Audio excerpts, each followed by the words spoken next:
En este bloque vamos a hablar del misterio de la Trinidad. Hablamos de un Dios que es uno y trino, pero vamos a ver primero cómo se formó este dogma.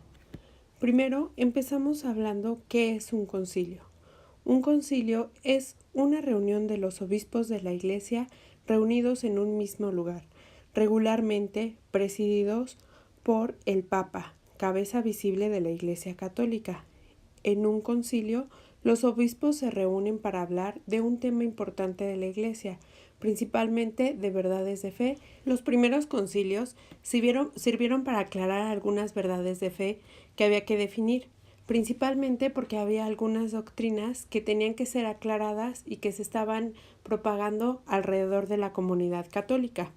Uno de los concilios más importantes que define el dogma trinitario es el Concilio de Nicea, celebrado en el año 325, que define la Trinidad de las personas divinas y la divinidad del Hijo de Dios, contra la herejía del arrianismo, que afirmaba que Cristo era solo la primera criatura.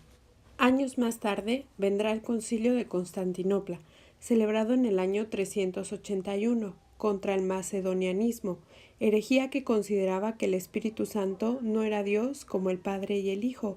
Este concilio va a afirmar la divinidad del Espíritu Santo que procede tanto del Padre como del Hijo. En su búsqueda de proclamar la verdad, la Iglesia, haciendo frente a estas herejías, logró la formulación del símbolo de la fe, afirmando las verdades reveladas por Dios, tanto en su palabra, en la tradición viva de la Iglesia, lo que conocemos como los padres de la Iglesia, y con la autoridad del magisterio. Ahora bien, profundizando en el misterio trinitario, definamos algunos conceptos. Cabe aclarar que lo que podamos decir de el misterio trinitario será en forma análoga, es decir, con una semejanza de lo que puede llegar a ser la Trinidad, pero nunca en su sentido más profundo, porque, como bien lo dice, la Trinidad para el ser humano es un misterio. Hablando de las nociones de naturaleza o esencia, por esencia se entiende aquello por lo que algo es. Por ejemplo, el ser humano es por esencia animal, cuerpo racional, espíritu. Estos elementos lo definen en su constitución esencial. La naturaleza es la esencia o modo de ser en cuanto a principio de operaciones. Esta definición de naturaleza incluye la esencia y añade que de esta esencia se sigue un modo concreto de actuar y unas capacidades.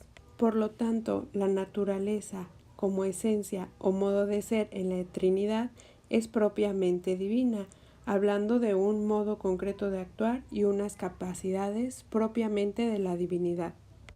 Pues en Dios, su esencia divina es su ser.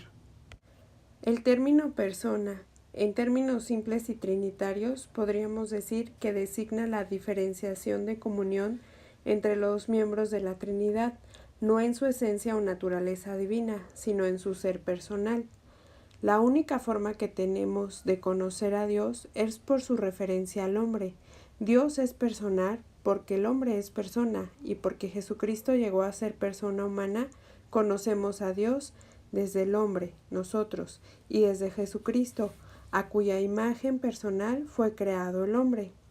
Dios único y personal que se ha revelado al hombre, pero solamente por esa revelación hemos podido conocer el concepto trinitario divino. San Agustín va a afirmar de la Trinidad una esencia y tres personas distintas, también por hablar de su comunicación íntima y personal entre tres seres distintos en una misma comunión de amor con una misma naturaleza. En el mensaje de Jesús y en su predicación encontramos muchas veces la alusión a la Trinidad. Él ha venido a revelarnos de manera concreta al Dios uno y trino, mostrando el rostro misericordioso del Padre, alejándose constantemente para hablar a solas con Él. Contemplamos la manifestación trinitaria en el bautismo de Jesús y la promesa constante de Jesús de que vendrá un Espíritu de verdad a guiar a los apóstoles. Por lo tanto, Jesús revela en plenitud el misterio de la Trinidad. Por último, hablemos de la vida íntima de Dios. Primero, las relaciones. El Padre y el Hijo tienen una relación de paternidad y filiación. El Espíritu Santo con el Padre y el Hijo tiene una relación de expiración pasiva y activa. La expiración activa es decir, la procedencia, y la expiración pasiva es de dónde procede. Por lo tanto, el Espíritu Santo procede del Padre y del Hijo. En cuanto a las procesiones, el Hijo procede del Padre por generación intelectual y el Espíritu Santo procede del Padre y el Hijo por generación volitiva, es decir, del amor del Padre y el Hijo emana el Espíritu Santo. Las misiones se refiere al envío de una persona divina a otra. Aquí claramente en el esquema se muestra cómo el Padre envía al Hijo y el Hijo envía al Espíritu Santo o intercede para que el Padre envíe al Espíritu Santo. Finalmente están las apropiaciones o atribuciones.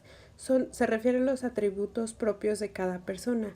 El Padre es creador, el Hijo se le atribuye la redención y al Espíritu Santo se le atribuye la santificación dentro de la Iglesia. De la Trinidad podemos encontrar diferentes tratados para su profundización. Uno de ellos es el Tratado de la Trinidad de San Agustín. Santo Tomás de Aquino en la Suma Teológica también habló de este misterio. Y en lo personal a mí me gusta la carta encíclica de Juan Pablo II, Dominum et Vivificantem.